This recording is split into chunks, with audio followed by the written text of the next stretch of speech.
सैयदना करीमुन सल्लल्लाहु अलैहि वसल्लम बिस्मिल्लाहिर्रहमानिर्रहीम। अस्सलाम वालेकुम students, how are you? I hope you will be fine. Mathematics class 9 exercise 3.2 question number 5. We have a universal set U, A set and B set. Verify De Morgan laws for the set and draw Venn diagram. हमने इनको verify करना है D Morgan laws को, ये values ये set use करते हुए दे set. Okay, तो सबसे पहले बेटा आपको डी मॉर्गन लॉज का पता होना चाहिए। Look at this De Morgan laws. अगर तो आपको क्वेश्चन आए वेरीफाई डी मॉर्गन लॉज, तो आपने दोनों लॉ को वेरीफाई करना है। अगर आ जाए क्वेश्चन बोर्ड में वेरीफाई डी मॉर्गन लॉ, तो फिर इनमें से कोई भी एक लॉ आप वेरीफाई करेंगे, या फिर एग्जामिनर खुद ही कह देता है कि वेरीफाई दिस लॉ, इनमें से एक लॉ खुद ही दे देता है। अब स्टूडेंट्स ये लॉ आपको याद भी करने होंगे। याद करने का बहुत इजी मेथड है। देखिए bracket start, A B bracket close complement is equal A complement B complement. अगर आप लेफ्ट हैंड साइड पे इंटरसेक्शन का साइन लगा देते हैं तो राइट हैंड साइड पे यूनियन। अगर लेफ्ट हैंड साइड पे यूनियन का साइन पुट करेंगे तो लेफ्ट हैंड साइड पे इंटरसेक्शन। तो बस ये आपने बाकी ये याद कर लेना है। और इसमें A intersection B whole complement किसी की equal A complement union B complement, और A union B whole complement equal होता है A complement intersection B complement. Let's verify. First of all we will take left hand side. Left hand side क्या है? A union B का whole complement. अब students आपको पता है जो टर्म विद इन ब्रैकेट होती है उसको सबसे पहले सिंप्लीफाई करते हैं। तो ब्रैकेट में क्या है? A union B. First of all we will find A union B. तो ए है ना, तो स्टूडेंट्स ए की वैल्यू दे के यहाँ पर पुट करते हैं। यूनियन, यूनियन का साइन, बी तो बी की वैल्यू पुट करते हैं। जब टू सेट्स के दरमियान यूनियन का साइन हो तो हम यूनियन कैसे फाइंड आउट करते हैं? We will write all value which belong to both set but they should be no repetition of element. हम वो हर वैल्यू लिखेंगे जो दोनों सेट में मौजूद हैं, लेकिन अगर जो वैल्यूज़ रिपीट हो रही होंगी, एलिमेंट रिपीट हो रहे होंगे, उनको वन टाइम लिखेंगे। जैसे देखें ए बी सी और डी यहाँ पर देखें 2 टाइम है, तो हम 1 टाइम लिखेंगे। वह है ई एफ जी एच और जे। ओके, अब ये ए यूनियन भी हमने फाइंड आउट कर लिया। अब होल कॉम्प्लीमेंट फाइंड आउट करना है, तो होल कॉम्प्लीमेंट फाइंड आउट करने का ये फार्मूला बेटा याद रखें। ए यूनियन बी का होल कॉम्प्लीमेंट किसके इक्वल है? U minus A union B, यानी जो यूनिवर्सल सेट में से माइनस कर देते हैं ए यूनियन बी जिसका कॉम्प्लीमेंट फाइंड आउट करना है। तो ये फार्मूला आप याद कर लें। यू की वैल्यू क्या है? यूनिवर्सल सेट की वैल्यू दे के यहाँ से आप पुट कर लें, माइनस ए यूनियन बी। तो ए यूनियन बी जो आपने अभी फाइंड आउट किया उसकी वैल्यू पुट कर देंगे। अब 2 सेट्स के दरमियान माइनस का साइन है। यूनियन हो तो यूनियन में all value but there should be no repetition element. अगर 2 सेट के दरमियान माइनस हो तो हम वो वैल्यू लिखेंगे जो फर्स्ट सेट में हो और सेकेंड सेट में ना हो। अब देखें ए बी सी डी यहाँ पर है ना, हम नहीं लिखेंगे, लेकिन ये आई इस सेट में मौजूद नहीं है।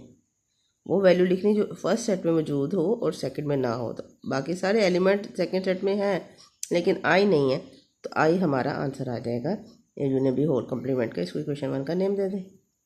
Now we will verify right hand side, A complement intersection B complement. तो कॉम्प्लीमेंट फाइंड आउट करने का मैंने अभी आपको बताया, जिस भी टर्म का कॉम्प्लीमेंट फाइंड आउट करना उसको यू में से माइनस कर दें। अब देखिए ए कॉम्प्लीमेंट फाइंड आउट करेंगे तो U minus A, B complement find out करेंगे तो यू माइनस बी, यानी जिसका भी कॉम्प्लीमेंट फाइंड आउट करना हो जिस टर्म का, उसको हमेशा यू माइनस और वही टर्म लिख देते हैं। ए कॉम्प्लीमेंट है तो ए लिख दें, बी कॉम्प्लीमेंट है तो बी लिख दें, अगर ए यूनियन बी है तो ए यूनियन बी लिख दें। यानी पहले ही हमेशा यू यूनिवर्सल सेट आएगा, फिर माइनस आएगा, फिर वो जिस टर्म का कॉम्प्लीमेंट फाइंड आउट करना है। अब यू माइनस ए है तो यूनिवर्सल सेट की वैल्यू हमने यहाँ से दे के लिख लेंगे और ए की वैल्यू भी लिख लेंगे, क्वेश्चन से दे के पुट कर ली। अब 2 सेट्स के दरमियान माइनस है तो क्या करेंगे? वो वैल्यू लिखेंगे जो फर्स्ट सेट में हो और सेकंड में ना हो। अब इसमें ए बी सी तो है बट यहाँ पर ई एफ और आई और जे यहाँ पर नहीं है, तो वो एलिमेंट हम लिख लेंगे। इसी तरह बी कॉम्प्लीमेंट फाइंड आउट करेंगे यू माइनस बी, तो यू और बी की वैल्यू जो क्वेश्चन है उससे देखे हमने यहाँ पर पुट कर ली, ठीक है। ये यू की वैल्यूज माइनस माइनस और बी, दो सेट के दोनों में माइनस का साइन है, तो माइनस कैसे करते हैं, वो वैल्यू लिखेंगे जो फर्स्ट सेट में हो और सेकेंड सेट में ना हो। अब यहाँ पर ए बी और जी और एच यहाँ पर नहीं है, ए बी जी और एच यहाँ पर मौजूद है, हम वो लिख लेंगे। ये बी कॉम्प्लीमेंट आ गया, ए कॉम्प्लीमेंट भी हमने फाइंड आउट कर लिया, बी कॉम्प्लीमेंट भी फाइंड आउट कर लिया। अब इन दोनों का क्या करेंगे, intersection. Look at this, A complement intersection B complement. A complement का जो आंसर है वो लिखेंगे, फिर इंटरसेक्शन है तो इंटरसेक्शन का साइन पुट कर दें, और बी कॉम्प्लीमेंट तो बी कॉम्प्लीमेंट के जो आंसर है वो लिख देंगे। अब टू सेट्स के दरमियान इंटरसेक्शन का साइन है, इंटरसेक्शन में हम क्या करते हैं, we will write the common value, दोनों सेट में जो कॉमन वैल्यू तो वो आई है, इक्वेशन 2 का नाम देंगे। Look at this, from equation 1 and from equation 2 left hand side equal है राइट हैंड साइड, उसका भी आंसर आई आया था, इसका भी I. So A union B whole complement equal है A complement intersection B complement. अब इसको वेरीफाई करना डे मॉर्गन लॉ से, तो लेफ्ट हैंड साइड में A union B whole complement था, तो आपने एक रेक्टेंगल बनाएंगे, रेक्टेंगल यूनिवर्सल सेट को शो करेगी।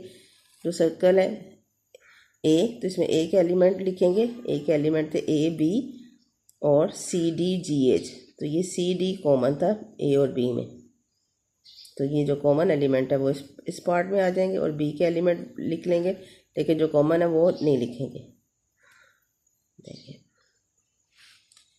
ए में था ना A B C D E, A B C D G H, ये देखें A B C D G H, C D और बी में सी डी है और इसमें सी डी है, दोनों कॉमन एलिमेंट है, तो कॉमन एलिमेंट इस पोर्शन में आप लिख लेंगे, बाकी एलिमेंट ए सेट ए के और बी के, और इसको हॉरिजॉन्टल लाइन से रिप्रेजेंट कर दें, और इसको ब्लॉक से हॉरिजॉन्टल और वर्टिकल लाइन ड्रा करके ब्लॉक्स में, ये यूनिवर्सल।